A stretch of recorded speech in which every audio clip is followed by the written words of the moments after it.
Morning, नमस्कार और जोहार। आप सभी का स्वागत है द न्यूज पोस्ट में और मैं हूं आपके साथ सुहाना। खबरों में आगे बढ़ेंगे। आज के झारखंड की तमाम 24 बड़ी खबरें और महत्वपूर्ण खबरों से रूबरू कराएंगे, लेकिन इससे पहले अगर आपने नहीं किया है द न्यूज पोस्ट को सब्सक्राइब, तो सबसे पहले आप हमारे चैनल को सब्सक्राइब करें, बेल आइकन पर क्लिक करना ना भूलें, क्योंकि इससे आपको राज्य भर की तमाम अपडेट मिलती रहेगी। तो चलिए शुरू करते हैं आज की महत्वपूर्ण खबरों से। देश के बेहतरीन तकनीकी संस्थानों में से एक बीआईटी मेसरा को 15 फरवरी को 70 साल पूरे हो गए हैं। ऐसे में 70 वर्ष पूरे होने पर बीआईटी मेसरा प्लेटिनम जुबली मना रहा है। बीआईटी मेसरा के प्लेटिनम जुबली समारोह में देश की राष्ट्रपति द्रौपदी मुर्मू बतौर मुख्य अतिथि पहुंची। राष्ट्रपति के साथ राज्यपाल संतोष गंगवार भी मौजूद रहे। इस दौरान कार्यक्रम को संबोधित करते हुए राष्ट्रपति ने कहा कि झारखंड आना उनके लिए घर जैसा है। झारखंड से उनका एक खास लगाव है। वहीं बीआईटी मेसरा के 70 साल पूरे होने पर संस्थान को बधाई देते हुए राष्ट्रपति ने कहा कि बीआईटी मेसरा अपने बेहतरीन कामों के लिए जाना जाता है। आज संस्थान ने पूरे 70 साल पूरे कर लिए हैं। आज इन 70 सालों में संस्थान द्वारा हासिल किए गए शानदार उपलब्धियों पर गर्व करने का दिन है। आज के समय में टेक्नोलॉजी काफी एडवांस हो गया है। राज्य के खेलगांव में 5 दिनों से चल रहे AIPDM का समापन हो गया। इस Akhil Bharatiya police duty meet में कुल 1228 पुलिस कर्मियों ने भाग लिया, जिसमें 18 राज्यों और 2 केंद्र शासित प्रदेशों की पुलिस टीम शामिल थी। सभी टीम ने अलग अलग क्षेत्र में अपनी प्रतिभा दिखाई। समापन समारोह में मंत्री सुदीव्य कुमार सोनू शामिल हुए। इस दौरान सुदीप सोनू मंत्री ने पुलिस कर्मियों की मेहनत और समर्पण की सराहना करते हुए कहा कि इस तरह के आयोजन से पुलिस बल को नई ऊर्जा मिलती है और वे चुनौतियों से बेहतर तरीके से निपट सकते हैं। देवघर के नगर थाना क्षेत्र स्थित क्लब ग्राउंड के पास एक मामले की जांच कर रहे पुलिस जवान से हथियार छीनने के दौरान उसके साथ मारपीट हो गई है, जिससे पुलिस जवान घायल हो गया। इसके बाद उसे इलाज के लिए सदर अस्पताल लाया गया, जहां ऑन ड्यूटी चिकित्सक के द्वारा प्राथमिक इलाज कर छुट्टी दे दी गई। घटना के संबंध में घायल पुलिस ने बताया कि वह क्लब ग्राउंड के पास चोरी छिनताई के मामले को लेकर जाँच करने गए थे। जाँच से पूर्व वहाँ पर किसी बात को लेकर दोनों व्यक्तियों के बीच झगड़ा हो रहा था। इस झगड़ा को समझाने बुझाने का प्रयास पुलिस जवान द्वारा किया जा रहा था। इसी क्रम में वहाँ मौजूद मिथिलेश पुलिस जवान को जान से मारने की नियत से धारदार हथियार से वार कर दिया और हथियार छीनने की कोशिश करने लगा। घायल जवान मिथिलेश तुरी को धक्का देकर दूर किया, फिर अपने सहकर्मियों को फोन कर बुला लिया। पुलिस कर्मियों को आता देख मिथिलेश तुरी वहां से फरार हो गया। जमशेदपुर के MGM पुलिस को बड़ी सफलता हाथ लगी है, जहां पुलिस ने गणेश सिंह गिरोह के एक सदस्य को गिरफ्तार कर लिया। उसके पास एक पिस्तौल और कारतूस की बरामदगी भी पुलिस ने की है। जी हां, ग्रामीण SP ऋषभ गर्ग ने प्रेस वार्ता कर बताया कि पुलिस को गुप्त सूचना मिली थी कि गणेश सिंह गिरोह का एक अपराधी किसी की हत्या की योजना बना रहा है, जिसके बाद ग्रामीण SP ऋषभ गर्ग ने प्रेस वार्ता कर बताया कि पुलिस को गुप्त सूचना मिली थी कि गणेश सिंह गिरोह का एक अपराधी किसी की हत्या की योजना बना रहा है, जिसके बाद MGM पुलिस ने त्वरित कार्रवाई करते हुए छापेमारी कर अभियुक्त को पिस्तौल के साथ गिरफ्तार कर लिया। उन्होंने कहा कि इस अभियुक्त और गणेश सिंह पर मामला दर्ज कर लिया गया है। फिलहाल पुलिस ने आरोपी को जेल भेज दिया है। गोड्डा जिले के योगिनी मंदिर में पूजा करने की बात कहकर घर से निकली महिला का शव पुलिस ने खेत से बरामद कर लिया। घटना बसंत राय थाना क्षेत्र के महेशपुर बहियार की है। पति ने पूजा के बहाने पत्नी को खेत में ले जाकर उसकी हत्या कर दी। दोपहर खेत में महिला का शव मिलने की सूचना मिलने पर पुलिस मौके पर पहुंची और जांच की। आसपास के लोगों से पूछताछ की, लेकिन शव की पहचान नहीं हो सकी। इसके बाद पुलिस ने शव को पोस्टमार्टम के लिए सदर अस्पताल भेज दिया। व्हाट्सएप ग्रुप में तस्वीर वायरल होने के बाद भागलपुर में रहने वाले मृतका के माता पिता को घटना की जानकारी हुई। वे गोड्डा सदर अस्पताल पहुंचे। शव की पहचान 26 वर्षीय प्रियंका देवी के रूप में की। प्रियंका 12 फरवरी को पूर्णिमा के दिन अपने पति वरुण मंडल व ससुराल के अन्य सदस्यों के साथ पथरगामा की योगिनी मंदिर में पूजा करने आई थी। पूजा के बाद घर लौटने के दौरान प्रियंका के पति ने परिवार के अन्य सदस्यों के साथ मिलकर उसकी गला रेत कर हत्या कर दी और शव को सरसों के खेत में फेंक दिया। शव गुरुवार को खेत से बरामद किया गया। बसंत राय थाना प्रभारी ने बताया कि युवती के माता पिता के बयान पर उसकी हत्या का मामला दर्ज कर लिया गया है। इसमें पति व उसके परिवार के अन्य सदस्यों को आरोपी बनाया गया है और सभी आरोपी फरार है। धनबाद के गोविंदपुर साहिबगंज हाईवे पर हुए सड़क हादसे में 11 वर्षीय विशाल मुर्मू की मौत हो गई थी। इस घटना से परिवार पर दुखों का पहाड़ टूट गया। चारों ओर मातम पसरा हुआ था। आंसू थमने का नाम ही नहीं ले रहे थे। स्वास्थ्य मंत्री डॉक्टर इरफान अंसारी जब शोक संतप्त परिवार से मिलने पहुंचे तो माहौल बेहद गमगीन था।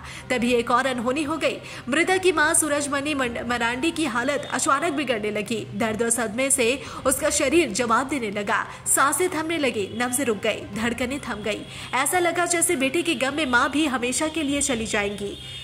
वहां मौजूद कुछ लोग समझ पाते उससे पहले ही मंत्री आगे बढ़े और एक डॉक्टर होने के नाते फर्ज ने उन्हें झकझोरा।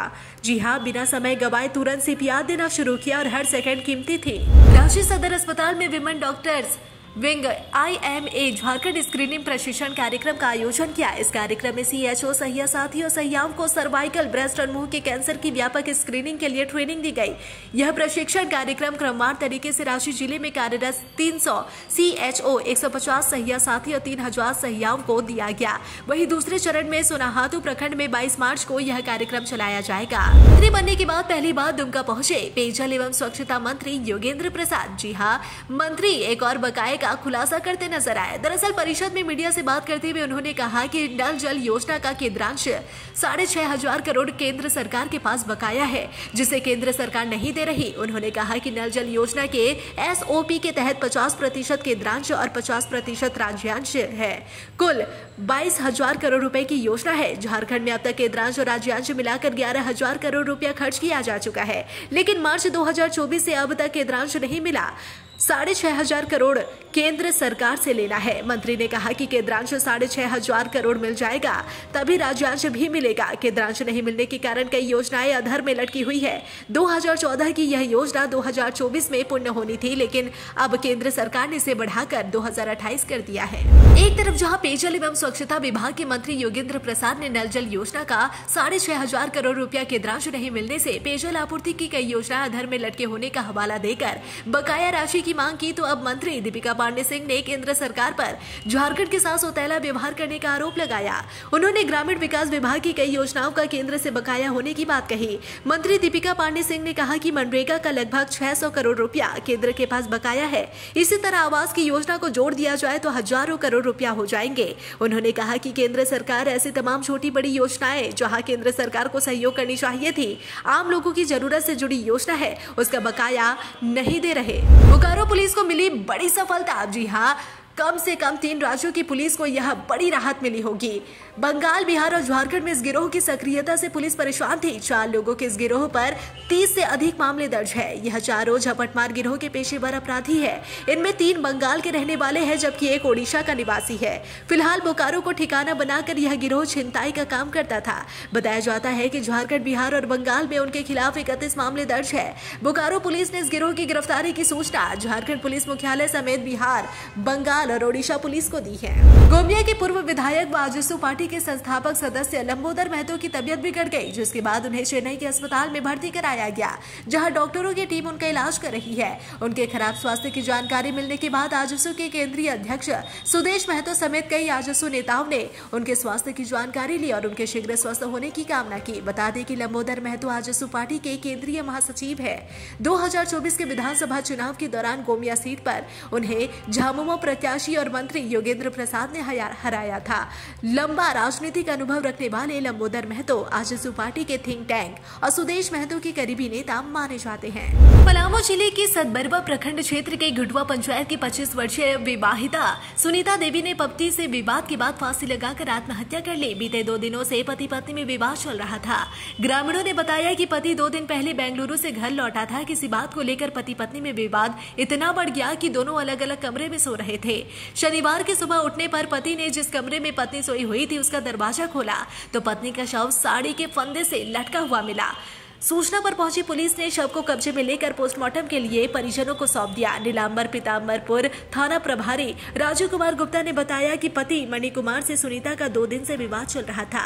मृतका का मायका मनातू थाना क्षेत्र के भदई बथान गांव का है। जी हां, मायके पक्ष से आवेदन के बाद आगे की कार्रवाई की जाएगी। पुलिस अपने स्तर से मामले की जाँच कर रही है। लातेहार जिले के बरवाडीह में स्कूल के करीब 50 प्रभारी हेडमास्टरों का वेतन बंद कर दिया गया है।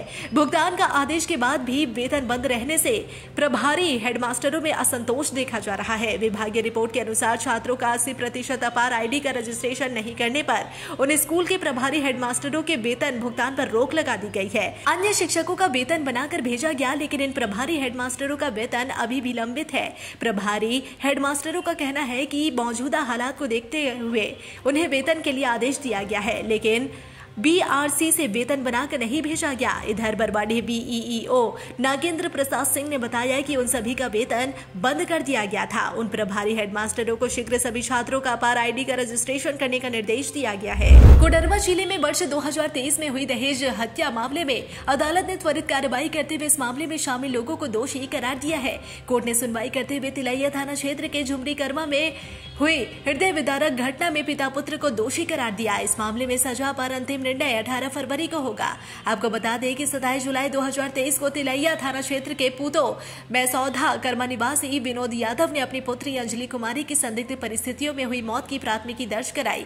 विनोद यादव के अनुसार उनकी बेटी अंजलि की शादी 4 माह पूर्व हिंदू रीति रिवाज से झुमरी कर्मा निवासी सुमन कुमार उर्फ अनु कुमार पिता सुरेश यादव के साथ हुई थी। विवाह के बाद से ही अंजलि को दहेज के लिए प्रताड़ित किया जा रहा था। पीड़िता के पिता के अनुसार शादी के बाद से ही उसके दामाद और समधी द्वारा 3 लाख रुपए की मांग की जा रही थी। इस मांग को लेकर अंजलि पर लगातार दबाव बनाया जा रहा था।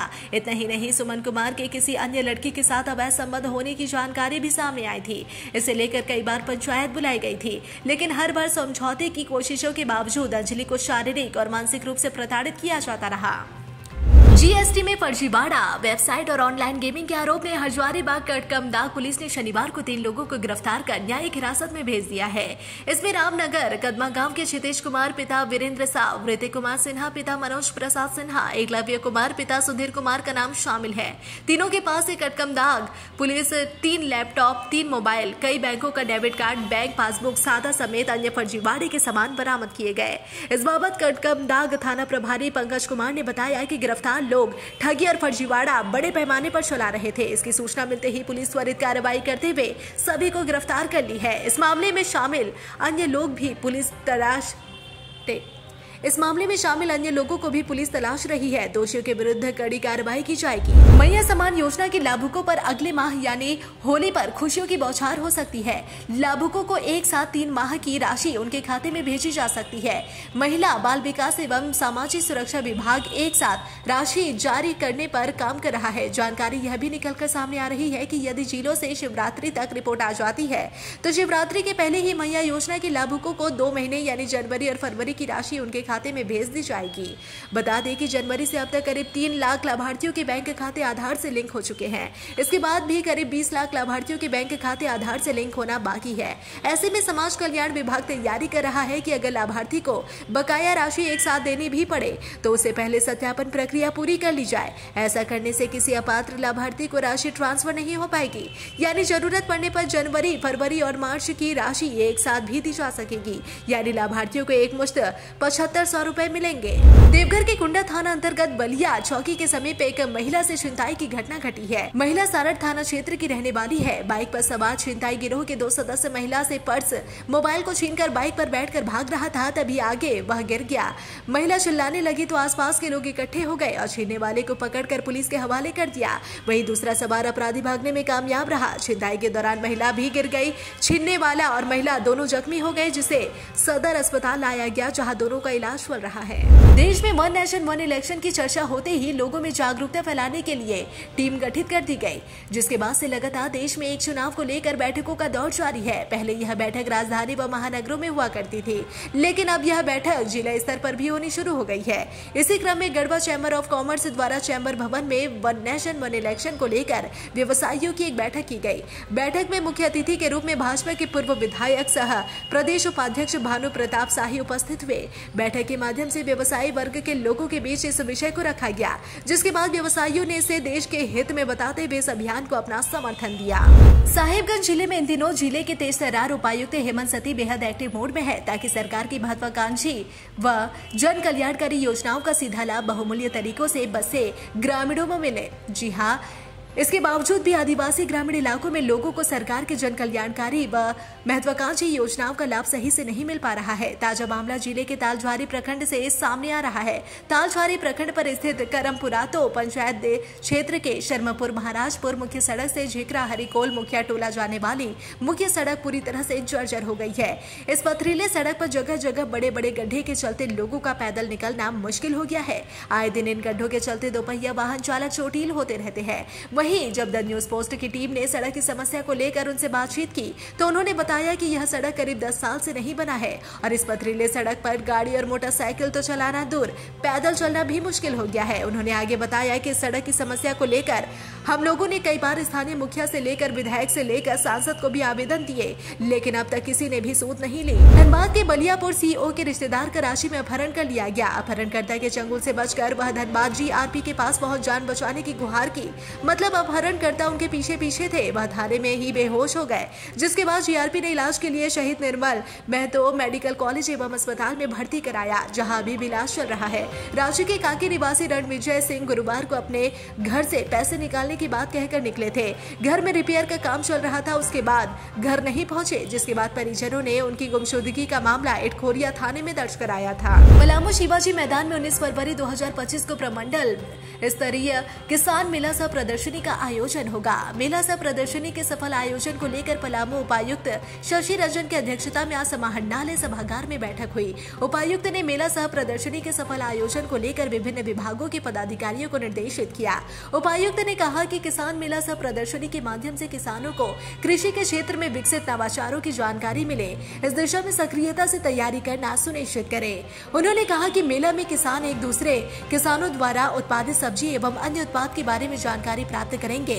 वहीं पशुपालक किसान भी उन्नत नस्ल के पशुओं के बारे में जान समझ सकेंगे। सागी मंडल की महिलाएं भी एक दूसरे से महिलाओं द्वारा किए जा रहे बेहतर कार्य के बारे में जागरूक व प्रज होंगी। मेला के माध्यम से किसान उन्नत खेती, कृषि के क्षेत्र में हो रहे नए प्रयोग एवं उपचारित बीज से उत्पादन को बढ़ावा दिए जाने आदि के बारे में जानकारी प्राप्त कर सकेंगे। दुर्वा डैम के आसपास पुलिस ने सुरक्षा व्यवस्था दुर्वा डैम के आसपास पुलिस ने सुरक्षा व्यवस्था कड़ी कर दी है। लगातार आत्महत्या और अन्य तरह के मामलों के बाद रांची पुलिस ने इस मामले का संज्ञान लिया है। पुलिस ने 2 बाइक और 4 जवान तैनात किए हैं, जो सुबह 9 बजे से शाम 7 बजे तक शिफ्ट में डैम के आसपास गश्त करेंगे। दुर्वा डैम आत्महत्या के मामलों के कारण सुसाइडल पॉइंट बनता जा रहा है। पिछले 1 साल में 14 लोगों ने यहां आत्महत्या की है, जबकि 8 लोग नहाने के दौरान डूब गए। डैम के आसपास प्रेमी युगलों की अश्लील हरकतें भी एक बड़ी समस्या बनी हुई है। लोगों ने शिकायत की कि ये जोड़े देर शाम तक डैम के निचले इलाके में बैठकर अश्लील हरकतें करते हैं। इसलिए पुलिस ने संज्ञान लिया और जवानों की तैनाती सुनिश्चित की है।